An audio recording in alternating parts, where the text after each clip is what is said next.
What up, y'all? It's KP the Sports Chick. So let's talk about drugs.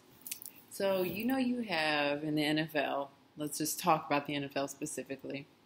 You have you have the league doing random testing all the time for PEDs, human growth hormones, all kinds of things, right? Weed, you name it. But we should really be talking about sort of not a silent killer. Let's call it the silent suppressor. Let's call it that. Toradol. There's an awesome report on Toradol. It very recently came out in NFL players. Well, what is Toradol, you ask? Loosely, it's a painkiller. A lot bit higher dosage than say an Advil or an ibuprofen. But let's see here. We can go to WebMD and really get serious about it. So, what is Toradol? The brand name is Toradol. The actual drug name is ketorolac, and that is used for the short-term treatment of moderate to severe pain in adults, and it's usually used for post-operative pain management or pre-op management of pain. And reducing pain usually helps you recover more comfortably, so that you return to your normal daily activities, your life, etc. This medication is considered an anti-inflammatory steroid drug, and it works by blocking your body's production of certain natural substances that can cause inflammation. So the effect of the ketorolac, or Toradol, if you will, is to reduce the swelling, so that your body can recover and that you're more comfortable while doing so. So now that we know what Toradol is, which is basically a painkiller, we can go back to this wonderful article that we learned on, that we have on Bleacher Report, called the NFL's drug of choice. And they say the NFL's drug of choice because this is not an illegal drug. It's not something that people consider being something that can be abused. You know why? Because it is the most minimal form of, not cheating, suppression of injury, so that the player can go back out and play and worry about the consequences later. So this story is about how there were several former NFL, current NFL, Pro Bowl, Super Bowl winning players who were all unanimously interviewed, or were given a survey to talk about Toradol, how often they've used it, if they've ever used it, what the side effects they've experienced are, and their general fears about using the drug in an abusive way. So a couple of things I took away from it was the fact, this right here in bold, where it says, look at Tony Romo, he lost his starting job and can't get it back. So guys see that. So people use Toradol, athletes use Toradol as a way to, a painkiller is basically a mask. It masks your pain, but it doesn't heal anything. It doesn't heal anything. So what happens is if you take a shot of Toradol, it's either in shot or pill form.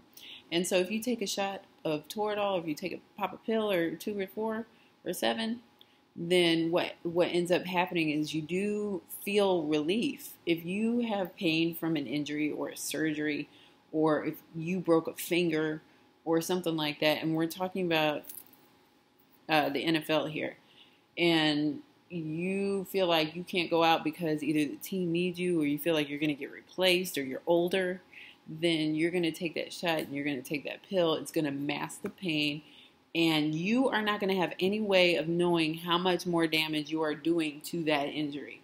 So if you have a broken finger, for example, and you pop a pill, you pop a Toradol, you could go out there and do some damage to the broken finger because you don't feel the pain. End up damaging tissue damage, nerve damage that could further and permanently injure something that should, in fact, be that should be paid attention to.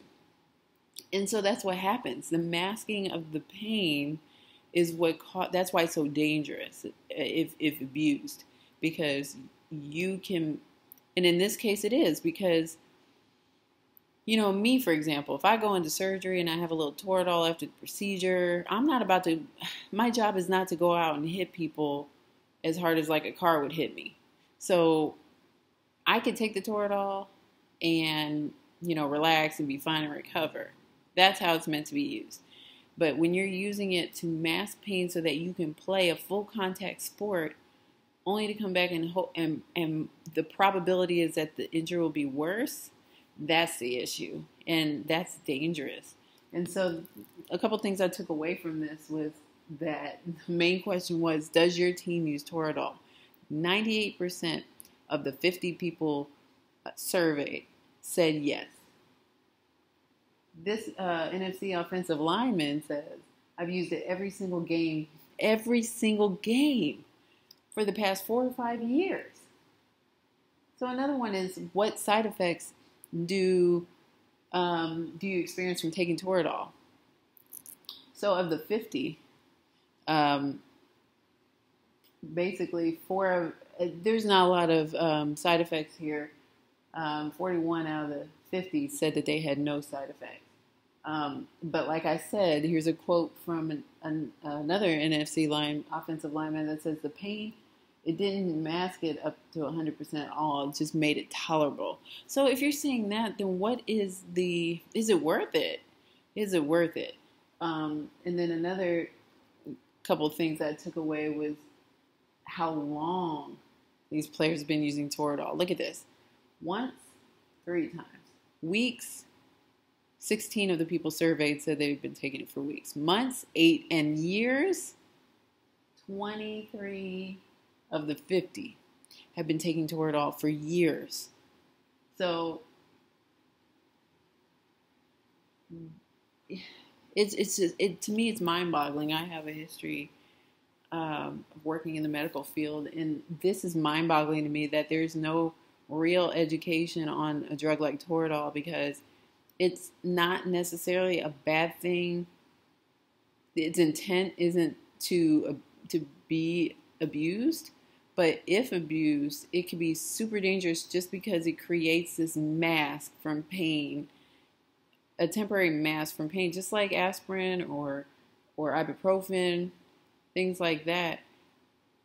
But you're abusing it by using it while you are proactively injuring whatever is injured or something else in the process. I don't even know how players can play like that if parts of your body is numb to pain. That's a scary thought. So another question they asked was, when Toradol wears off, what level of pain are you in? And the most people answered, 19 people answered that they range of 5 when the Toradol wears off. So that means basically you're in pain before the game. And this article says that most people surveyed says that the best time to take Toradol is an hour before warm-ups. So you take it an hour before warm-ups, you feel no pain, or you feel tolerable pain, you go through the game, and then because you've been pounding on the injury or whatever it is you're trying to suppress the pain from, the next day it comes back probably as bad or even worse because you've been going at it, right? It's scary. So I brought this article up all to say, the last thing I'll mention is this one right here. What are you more worried about? Okay, 6% says that they're neither afraid of getting addicted to painkillers or weed. Um, but 58% says that they are worried about getting addicted to painkillers because just like Toradol is available in the NFL, so is OxyContin, so is Vicodin. All those things are being sold to each other, and when, or not sold, probably given, but there are players that will call other players who they know have just had surgery and ask for their painkillers. So it's I say rampant because it's something that hasn't really been educated about. And it's very simple as saying, you know, this is a painkiller. That means it masks your pain temporarily, and that there's a chance you could agitate your injury by taking this. Nobody's gonna say that because nobody's gonna want to take it. But you'd be surprised how many people still do want to take it just to get that bonus, just to make it to the Super Bowl, just to say that they played on the road to the Super Bowl, just to say that they won't get their spot took, you know, things like that. So what is your opinion on this? I thought this was a fascinating article to share with you guys. What do you guys think about Toradol? Is it something that could be something that could be, you can moderate the rules of how to use Toradol in the NFL, but it can still be available? Or do you think it should be done away with altogether? And because there's no way that OxyContin, Toradol, or Vicodin, or whatever painkiller choice is all going to be alleviated from the NFL. But do you think a rules program should be in place so that way if somebody does get caught that there may be a fine for it, just to keep people healthy, like concussion protocol? Let me know in the comments what you think, because this could prevent somebody from